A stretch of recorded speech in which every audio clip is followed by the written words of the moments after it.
Hello बच्चों। आज जो कहानी मैं आपके लिए लेकर आई हूं उसका टाइटल है अच्छी सेहत। चंदू चूहिया का एक ही बच्चा था। वह उसे प्यार से गुल्लू कहकर पुकारती थी।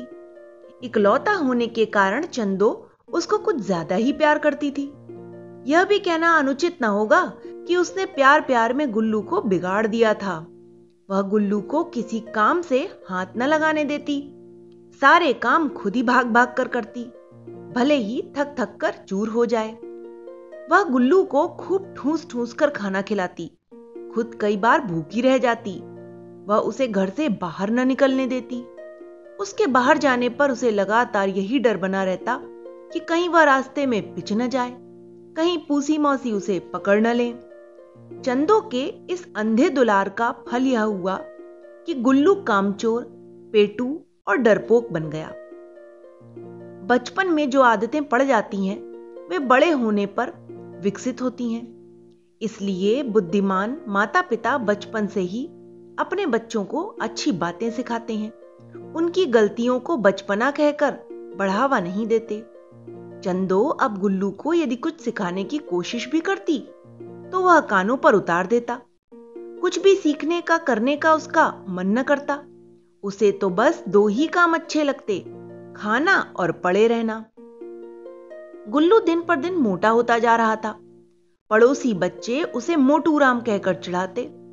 चंदो को यह बहुत बुरा लगता। वह सोचती, हाय ये मेरे लाल को नजर लगा देंगे। इसलिए वह अपने पड़ोसियों से कहती, बहन मेरा लाल गुल्लू तो कुछ खाता पीता ही नहीं, जो भी लाती हूं इधर उधर पड़ा रहता है। पड़ोसी ने उसके सामने तो सहानुभूति दिखाती, पर बाद में हंसती मजाक बनाती और आपस में कहती, हाय बेचारा गुल्लू दिन भर नहीं खाता पर फिर भी मोटा होता जाता है। एक दिन चंदो गुल्लू और पड़ोस के कुछ बच्चों के साथ किसी दावत में गई। वहां सभी ने छक्कर खाना खाया और चटखारे भरते हुए घर वापस लौटे। रास्ते में पूसी मौसी से भेंट हो गई। वह उनके आने की घात लगाकर बैठी थी। पूसी को देखकर सारे बच्चे झट से भाग छूटे, पर गुल्लू कोशिश करके भी तेजी से भाग न पाया। चंदो उससे बार बार भागने के लिए कह रही थी, पर थोड़ा सा भागने के बाद ही उसकी सांस फूल गई। आखिर चंदो ने उसे धक्का देकर नाली में गिरा दिया। तब कहीं जाकर वह पूसी के पंजे से बचा। घर जाकर चंदू ने गुल्लू को खूब डांटा। वह कह रही थी, मैं तुम्हारे पीछे आखिर कब तक लगी रहूंगी? तुम और कुछ चाहे सीखो या ना सीखो, पर अपना बचाव करना तो सीख लो, नहीं तो किसी दिन जान से हाथ धोना पड़ेगा। मां ने आज तक कभी गुल्लू को नहीं डांटा था। वह रुआसा हो गया और बोला, मां मुझसे भागा नहीं जा रहा था, मैं करूं भी तो क्या? जरा सा दौड़ता हूं चलता हूं तो मेरी सांस फूलने लगती है, जरा सा काम करता हूं तो थक जाता हूं। गुल्लू की बातें सुनकर चंदो चिंता से भर उठी। बेटे ये तो कमजोरी के लक्षण है, कल ही तुम्हें ननकू दादा को दिखाऊंगी, वह बोली। ननकू पड़ोस का बुढ़ा चूहा था। वह बड़ा अनुभवी था। बीमार होने पर सभी चूहे उसी से सलाह लेते थे और स्वस्थ हो जाते थे। दूसरे दिन ननकू दादा ने आकर गुल्लू की अच्छी तरह जांच की। उसे कोई बीमारी नहीं थी। जगह जगह उसके शरीर पर चर्बी लटक पड़ी थी। उसी के कारण चलने फिरने में परेशानी होती थी। ननकू पूछने लगा, बेटे तुम क्या क्या काम करते हो? जवाब दिया चंदो ने। बोली, क्या बताऊं दादाजी, जरा सा काम करता है तो हाँफने लगता है आप, इसलिए मैं इससे कुछ काम नहीं करती। ननकू बोला, बस यही तुम्हारी गलती है।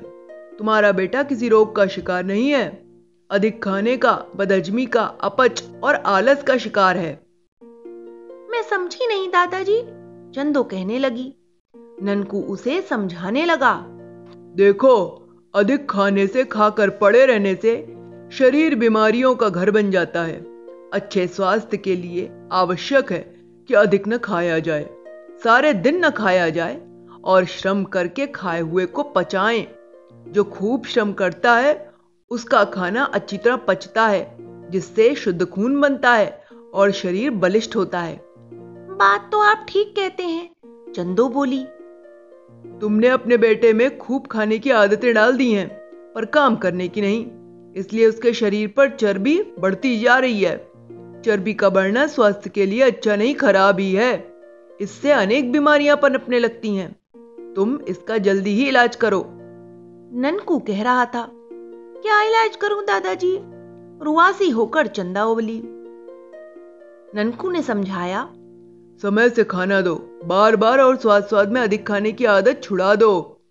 गुल्लू को काम में मन लगाकर काम करने के लिए बोलो। सुबह शाम इसे 2 मील घुमाने ले जाओ। कसरत कराओ, कुछ ही दिन में इसकी चर्बी घट जाएगी। चंदो ने धन्यवाद देकर ननकू को विदा किया। फिर वह गुल्लू को सुधारने में जुट गई। उसकी कामचोरी की, अधिक खाने की आदत छुड़ाने में उसे बड़ा श्रम करना पड़ा, मन को कठोर बनाना पड़ा, पर अंत में चंदो अपने काम में सफल ही रही। 6 महीने की लगातार कोशिश से गुल्लू दूसरे बच्चों की तरह फुर्तीला और काम करने वाला बन गया। चंदो अब कभी गुल्लू से अधिक खाने का भी आग्रह नहीं करती। वह सब समझ गई है कि कम खाने से कोई हानि नहीं होती। ठूस ठूस कर खाने से ही बीमारियां शरीर में घर करती हैं।